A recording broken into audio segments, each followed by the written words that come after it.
Hello, friends of the Badass Agile podcast. This is the Badass Agile broadcast. Badass Agile TV, Badass Agile cinema, Badass theater. I don't really know what to call it. We're going to call it something. But the most important thing is we're here to talk today about the idea of too many books. And who better to do it with than my great friend, Laurens Bonnema from the Netherlands, Forge member, trainer extraordinaire, I Badass got Agile practitioner. I got to How you say, doing? Chris, I'm sad already. You're saying too many books, and in my opinion, there can't be too many books. I love books, man. You're I have true. You know stacks what? of them. Truer words have never been spoken, but I want to kick this subject of too many books off with the idea that one must read not to fill your mind, but to free your mind. Mm. Here's what I mean. That you read books not to fill your brain with scripts to run and data to remember, but rather to empty the cup and say, because I read Lawrence's new book, do we have a title yet, Lawrence?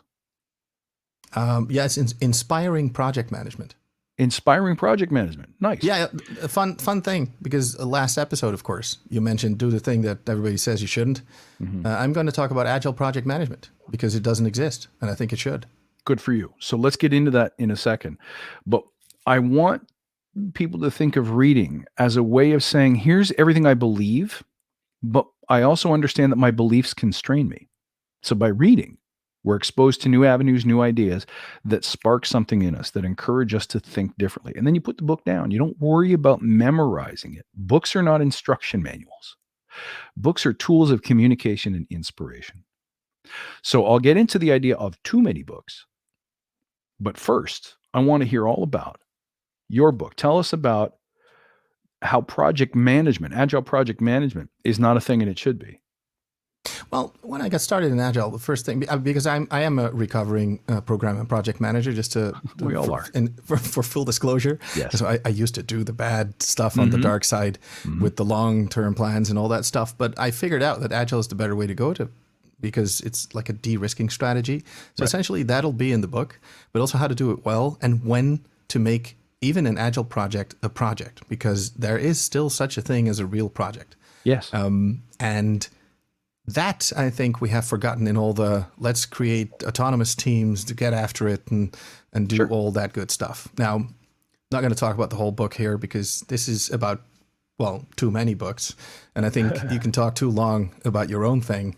So let's get back to the stack of books because I have been reading a ton, man. And I've probably been doing exactly what you're warning against. So, okay. So what do you think I'm warning against? Tell me what you think too many books means to you. What too many books means to me is the idea that I read basically everything there is on Agile that I can find, and then I take notes. And those notes I translate into little scripts, little things I add to my toolkit, and sometimes even into full-blown courses or modules, stuff I teach others because I think it's awesome. And that stack has become really humongous. There's lots of books, and there are even lots of great ones. And that becomes too much to remember. And before you know it, you have created your own personal big honkin' framework with lots and lots of stuff in. And that may not be the ideal way to go forward. At least that's what I fear you may be telling me. I am to an extent. What do you fear specifically could go wrong? Because it's counterculture to suggest, no, stop reading books. Well, and I don't actually, suggest go ahead.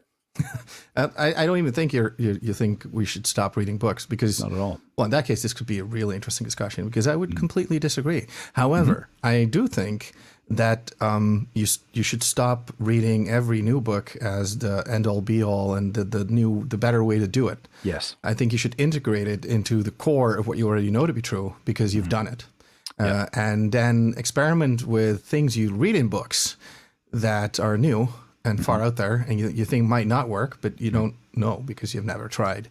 And then try to really read a book as opposed to consume it like you would a Netflix series, which honestly is what I'm doing, right? So I'm reading all the books, which means that I'm not really reading any single one of them until the pages drop, right? And there are certain books that are so good, I should have read them twice or even three times or even five times to really understand what the author was getting at.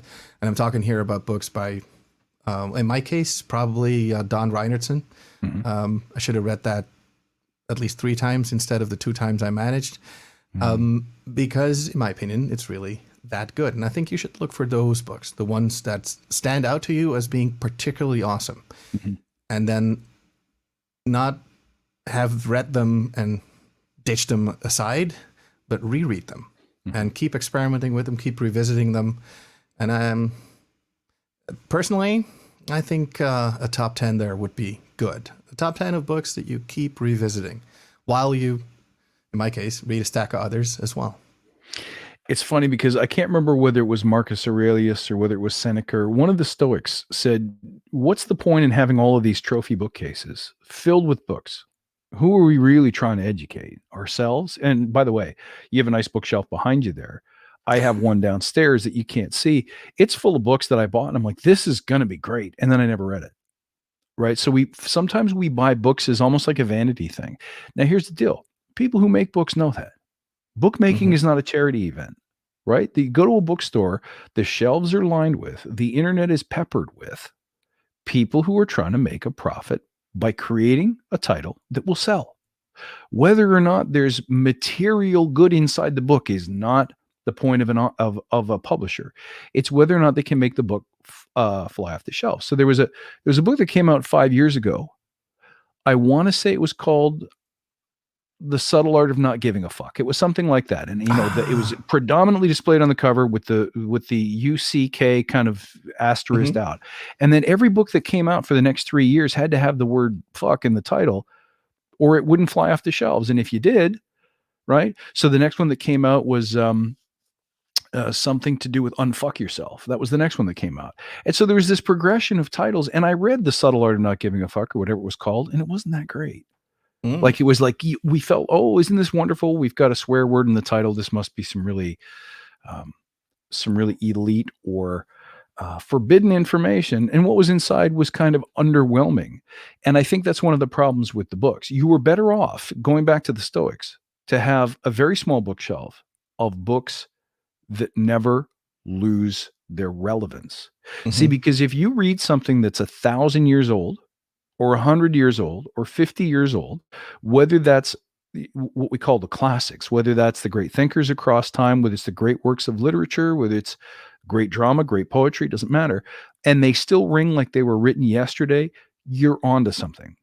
And the lessons contained therein will help you as an Agilist, even though Agile wasn't even a thing back then, because I always say Agile isn't a thing.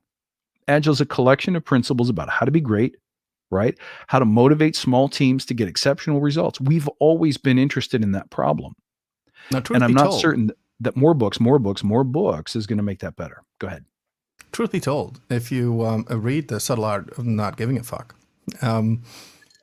if that's the first time that anybody's ever told you that you shouldn't care as much what others think, because that is a summary in not even a sentence of, I think, the entire book, then it could rock your world and therefore merits reading, right? And plus, if you're into titles like I am, that merits reading the book. But of course, I summarize it into exactly that, which I'd already been told, because I'm a member of the Forge.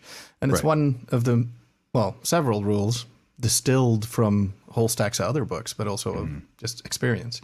I think no book, it's not many books are bad.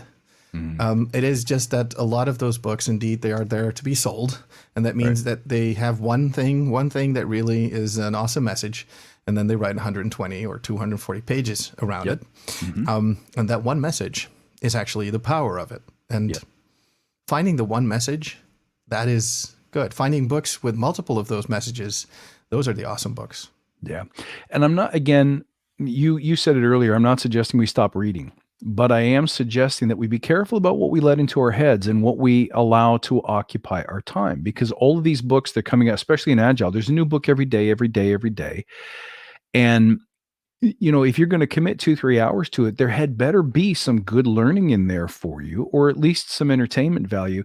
And I worry about the extent to which we flip flop between ideas that are not really all that powerful, that are just contrary to what was said last week, or a tiny, tiny increment of additional value that's not actually value.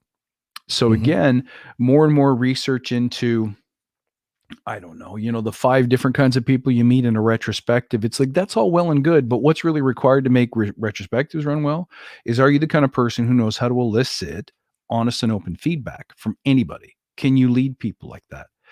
And I think that that skill can only be acquired by, yes, great ideas, but great ideas put into practice. And Yeah. that's my big problem, is even if there's great wisdom in all these books, I feel like we read them, we go, we write them down, and then we walk right back into the team room and we let the forces of Ooh, nature that's an bring us important back to warning. where we were before. That's a So, really important warning that rings true to me as well, right. because what happens a lot to me, but I know to others as well, I'm sure to people watching this, listening to this, is you read a book, and then before you implement whatever you learned, you go read the next one. Yeah. And so reading then becomes a procrastination strategy to never really do what you've learned. And that is dangerous, because if you don't experiment with the ideas that you've just learned, then you don't know their validity. Plus, reading then becomes basically the same thing as binge watching Netflix. Exactly. Reading becomes the excuse for not doing. And It does. that's not good. And when you meet people and you say, hey, you were talking last time when we talked 6 months ago, you wanted to become a circus clown, or you're going to become a this, that, or the other thing. How's that going? Oh, well, I just got a few more books I got to read, a few more courses I got to take, and then I'll start my journey. Mm. Not only is that a bad way to go, and is it a procrastination technique like you suggest, um, but it's also anti-agile. So if we're trying to learn agile, the last thing we should be doing is resting on one book with treasured knowledge, because I don't think we're ever going to find it. Now, so I don't want people to stop reading, but I do want people to take on reading with a different bent. I use book summarization services because that's perfect. Any service that gives you the one big idea from a particular title lets you walk away quickly. I Hmm. will also listen to audiobooks on 1.5 or 2x speed while I'm walking the dog, because it's a good way for me to get the big idea, to get the inspiration. That's the best thing a book can do for you, is inspire you. Hmm. So get the inspiration. If there's any tactics in there that are worth using and trying, bring them into my practice. They now go. So on the same phone where I listen to my audiobooks and get my summarizations, I have a recorder that will transcribe whatever I say into English. Otter.ai is the one I use. Dragon Anywhere is another good one. And so I can have the big 3 takeaways that go straight into my backlog of things to try or experiment with. Now, if you're not reading, you're not growing. Hmm. But there is such a thing as too many books. Are there any, just a couple minutes before we wrap up, are there any books that you would recommend as being classics, agile or not, that everyone must read? I think the best modern classic now is Brave New Work by Aaron Dignan. Mm. I completely love that book. The premise of it, also the breadth and depth. But Mm-hmm. if you're not, the thing you pointed out with the summarization services, I use optimize.me from Brian Johnson, Mm-hmm. and that Good one. is really good. It just Mm-hmm. summarizes the key takeaways of all the books. And then when you really like those, you could read the whole book if you want to. Yeah. However, you could also just use those key takeaways, experiment with them, figure out Yeah. if they're worth anything to you, and then maybe read Yeah. the whole book. So the value in having a breadth of books, it seems contrary to the title, Stop Reading So Many Books. But if you are a big reader, the thing to look for is, what do they all have in common? Hmm. So some of the ones that I read, and I flip them up every once in a while. But for example, right now in my rotation is Discipline Equals Freedom by Jocko Willink, because I think that those things need to sink into my head the way he communicates them directly, so I can share them with others. That Hmm. there's no substitution for go, which to me Yeah. is the biggest agile principle that there is. But I also read things like Dropping Ashes on Buddha, which is a really strange reflection, but it is a difficult and confusing read that brings you back to the point that the only question worth asking is, what am I? And the only valid answer is, I don't know. Hmm. Which reminds me to teach my teams every day in Agile: empty your cup. Forget everything that you believe and everything you think you know, because you don't. Now, see how I got all that from a book that has nothing to do with Agile, but it's the most Agile thing I've read. So that's on my daily rotation. I'll just grab a verse from today, read it, and remind myself of the learning. That's taking the inspiration. There's no tactic there. It's how could this influence my practice as a leader and as a coach? Anyway, something to think about, guys. It's not about the number of books you read, it's about the quality of ideas. So seek out the texts and the books that are widely regarded as classics. Generally, it won't be new books, but it'll be great books. Laurens, thank you so much. I can't wait for your book, by the way. As soon as it launches, let's Awesome. come back Yeah. here and talk about it, because I like that idea of project management. So much more to say on that. But thank you very much, friends, for tuning in. You can reach out, as always, on Instagram at Badass Agile. Join the Facebook Badass Agile Listener Lounge if you haven't already. Also, check out this podcast on Shuffle. It's a new social podcast listening app. Really cool. So check me out. I'm on there. And of course, you can always find me on badassagile.com. Thanks so much, guys. Have yourself a great day.